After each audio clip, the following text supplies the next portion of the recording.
Hi, everyone. Welcome to the first episode of Connecticut Gap's podcast. Today, we're just going to introduce ourselves and we're going to go over what our inspiration was to start CT Gap and talk about our own personal experiences as low income, high achieving students. So, first off, my name is Jessie Terrell. I'm a junior at Amity Regional High School, and I'm really passionate about politics, advocacy, and being a change maker to help impact and contribute to my community. I am from West Haven and the New Haven area, so I really grew up seeing the disparities between Woodbridge, which is where my school is located, and my hometown New Haven and West Haven. And so from there, I really saw how these differences really impacted the community and really changed my outlook on Connecticut being known as, the most educated and the richest state. And so from there, I talked to Terrell and we had this great conversation. And that's where we really came up with the idea of starting CT Gap. Okay, Terrell, do you want to introduce yourself next? Yes, my name is Terrell Folson. I am a current sophomore at Hopkins School in New Haven, and I've always been really passionate in politics, law, and education.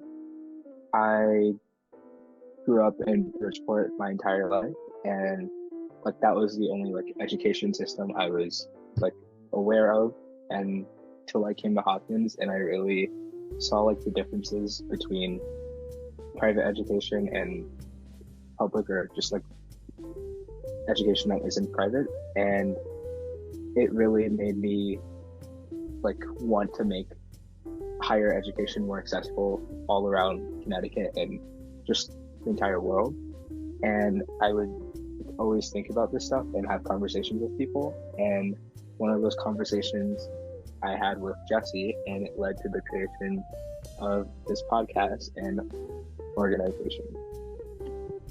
And so if, for those of you who don't know, CT Gap is a student-led organization that focuses on closing the education and opportunity gap in Connecticut, just because it's been such a huge problem historically, socially, and impacts us personally as students in Connecticut. And so we really wanted to start different types of initiatives to help reduce this and hopefully try to pass and hopefully try to make a positive impact on our community and Connecticut as a whole. Okay, so the first question that we're going to be answering is, what specific challenges or gaps in education and opportunities in Connecticut motivated the creation of CT Gap? Terrell, do you want to answer this one first? Yes. So I really noticed this gap in education just between the wealth in certain cities. So Bridgeport isn't the wealthiest city in Connecticut.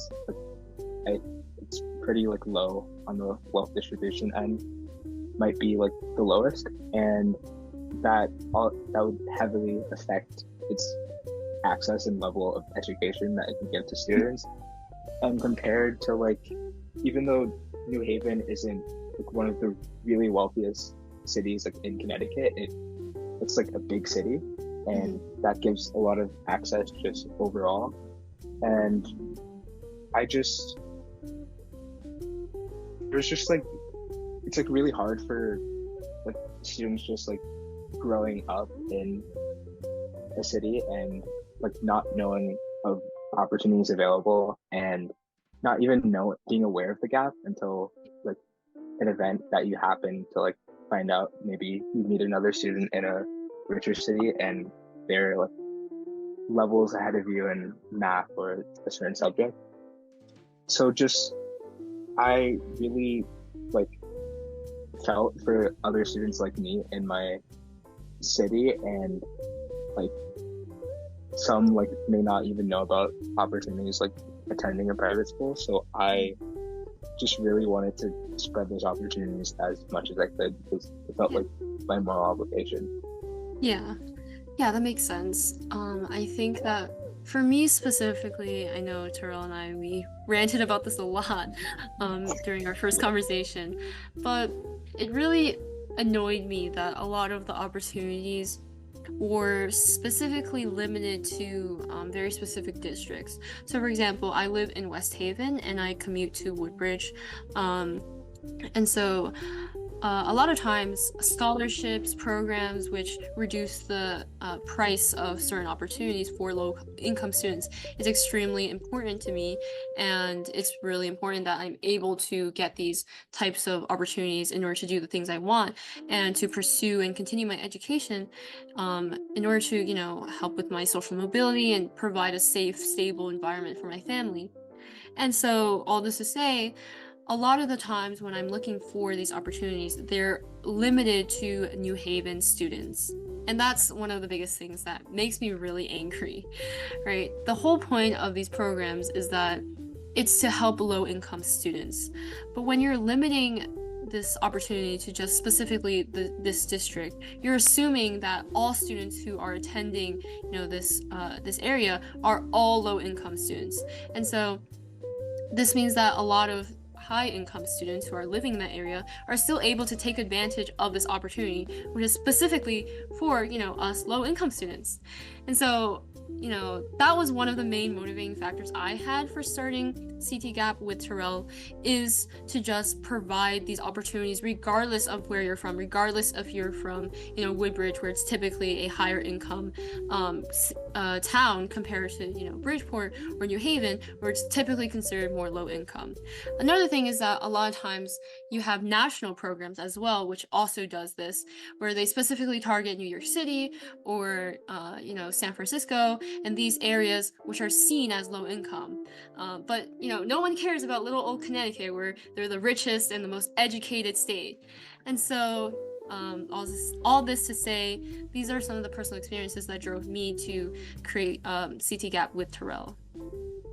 To add on to that, like a lot of things like related, like this is like from my personal experience, like with applying to like a competitive high school, but like there's like so many programs that help low income students, but it's very like specific to New Haven. Like I know so many students who did the program Pathfinder, which is at Hopkins, and it like helps them transition into like attending Hopkins, but it was only it still is, and it's only directed towards like New Haven students, and it's just not really fair. And then there's programs like based out only in New York, like as Jessie mentioned, there's like Prep for Prep. It's just, there needs to be a better way of like not being as specific and like appealing to as many people as they can. Exactly. Yeah. And in addition, this is, the same logic that we kind of apply to affirmative action for colleges and for programs specifically, because as much as we emphasize with the message and the cause of affirmative action of, boosting historically low income and historically underrepresented marginalized communities, we also feel that there is a better system in place to address these disparities without assuming that one race is specifically always low income, or one race is always going to be more high income. Because, as we know, there are a lot of individuals who are white, but also low income and first generation. There are a lot of individuals who are Asian who need that support and need that assistance to get into college and help pay off their fees. And I just, we think that it's really unfair to limit it based off of where you're from or what race you are. And then the next question, Terrell, do you want to read that one off? Yeah. So we have share personal experience when you felt that you were particularly alienated from your peers as a result of your identity/background. So, yeah. I can take that one first. Yeah. So I think it's a lot of very small things. It's kind of being in a classroom where, it's right before holiday break and everyone's sharing out their stories of, where they're gonna go for the break. Oh, some person's gonna go to Hawaii, or someone's gonna go to Greece or Spain, and all these, fun, exciting trips with their whole family. And meanwhile, you as a low-income student is sitting there being like, okay, well, I'm gonna be staying home and like working and working at my part-time job to make money for my family. I don't have that luxury to go on these really amazing trips as much as I want to. I can't. And it's just that these little things in the classroom, in workplaces, make you notice and make you feel more alienated compared to your peers. Another example I have that especially comes to mind is when I interned at the Office of Attorney General. And I came in every day and worked alongside my fellow interns. And I'm definitely not blaming them at all for any of my feelings, but it was definitely, unintentional, but it definitely still had an impact on me. Talking to my fellow interns and, asking them about their backgrounds, one thing I noticed is that a lot of the interns were there because they knew someone in the office, because their parents knew someone who was working in the office, their parents knew this person or that person, and being there made me kind of realize, like, oh well, my parents are immigrants, they don't really have connections like that, and I can't really take advantage of their connections the same way you guys can. And I just applied normally and thankfully and amazingly got in to the internship program. And at the same place as well, coming into work every day with my clothes, which were noticeably much more cheaper, noticeably much more tattered than theirs were, made me really realize, like, oh, I'm not the same as you guys. And that's really, a lot of these little things make you feel more alienated from your peers. I think I can definitely agree about the little things, but also how you mentioned like students having something to fall back on because of their family.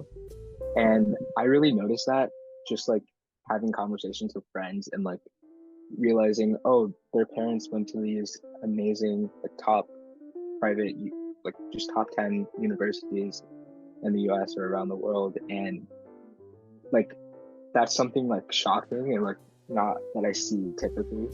Yeah. And it's just kind of like a part of the culture and like normal, and it's just like it's very shocking, like. And another thing is like feeling like I was so used to back at my old school, like we all had similar experiences, like we didn't like vacation to another country over break, we all like were very similar and we like had those shared experience to bond over. But like coming to Hopkins, it was just very different, and I like could like really realize that I wasn't the same as a lot of people, and I like kind of took out and like just like bring the identity part. Like in a lot of my classes, I'm sometimes the only Black student, which it's just a weird feeling. There's like nothing that like bad that anyone says or does with that. It's just I was so used to like seeing people like me in my classrooms, but now I'm like the only one, and it's just very weird. Yeah, that's something at my school as well. I mean, if you check in on any like AP honors or any of those classes, you won't see any Black students. You'll barely see 2 to 3 like Asian students, and the rest are all white. And then, if you look at the staff even more closely, you see most of them are white. And I think we have like 1 Asian teacher and 1 Black teacher.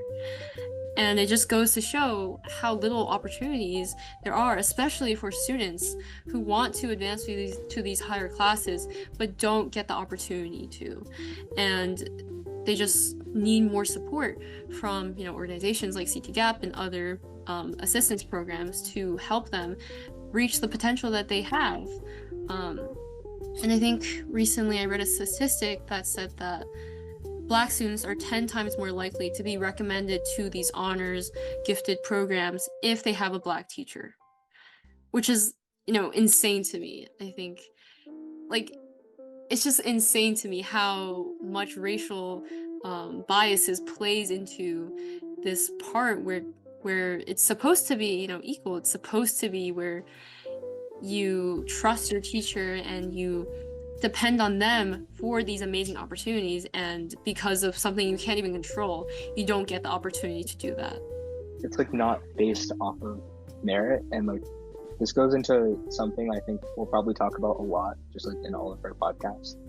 But like, we don't live in a meritocracy, meaning Mhm. that like, though in an ideal world we think that working hard and putting hard work would equal to success, that's not always the case. You could put hard work but not reach that because of just opportunities you weren't given.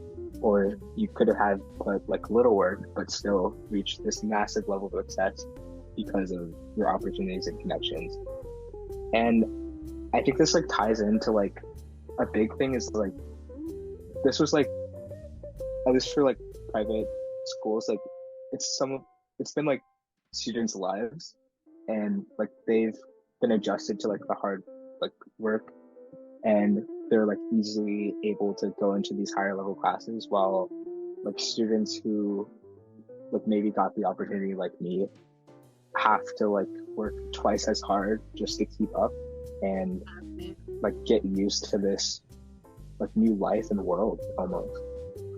That's It's insane. I also think that this will be probably, we'll talk more about this later on during future episodes, but there's also some like unseen biases or not as like talked about aspects when it comes to, you know, who's in and who's out of this kind of like game. For example, rural areas are not as like talked about as compared to, you know, race and low income status. And then as well as that, private schools, which I know sounds surprising, but Terrell, I think you could probably speak on this. Being like, you know, at a private school, one thing that I've really noticed is when I look at programs is that they only let you apply if you're from a public school. And I think that previously, when I didn't meet Terrell, I didn't have any, well, I had some friends who went to private schools, but they were all, you know, of the higher income. And so when I met Terrell and I like saw that he was from Hopkins, my first thought was like, oh, you know, private school student, rich, successful, you know, they have rich parents, they're probably wealthy, and they're probably able to pay for all of that without really considering like, no, there are low income students and marginalized students who do get into these really good private schools and private high schools, and we shouldn't be judging them just because like, you know, their family probably has money because they're from a rich they're going to a private school. I think like to add on like this first level of judgment, I'd see this in like I'd like do this in a different way with Yeah. like I'd see other black students and I'd like think like, oh, we relate a lot, but then like seeing like, oh, they went to Hopkins for since seventh grade, or like they came from Foot all the way to like Hopkins, like they were like kind of born into the life, and I like mentally like separated myself from them as like I felt, oh, we're not the same. Yeah. Yeah. And I think it just goes to show how we need to have a more nuanced conversation when it comes to scholarships, comes to opportunities, when it comes to affirmative action. We need better and more open, more nuanced conversations around what factors actually play into your level of access to opportunities, your level of access to college, and your level of access to funding for college. And that's why we started this podcast to kind of have those conversations and kind of talk about those uncomfortable, difficult issues when it comes to this topic that's not really talked about a lot and often really praised as like, you know, when you first see a scholarship that's being offered to, you know, New Haven students, you think, oh wow, this is great, now New Haven low-income students are going to really benefit from having this scholarship and having this opportunity, without really thinking about, you know, beyond it and thinking about, okay, what if I'm a low-income student who's outside of New Haven who also needs that help? And that's really why we started this podcast. In the future, we're planning on having different guests, different low income or rural or marginalized or, you know, from private schools and things like that, who are high achieving and can speak on their experience being with this kind of background and identity, and kind of talking about the struggles they've faced, what they've achieved, and what they're hoping to achieve.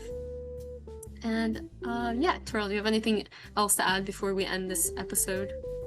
Uh, just like to talk about CT gap in general.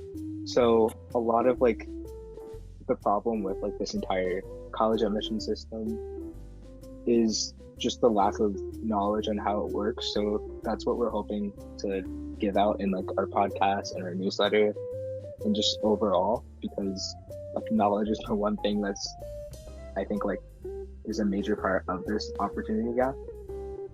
So yeah, I think that's all.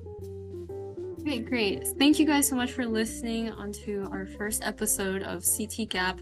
We hope that you'll continue to listen and tune in next month for our next episode. Thank you guys. Bye. Thank you. Bye.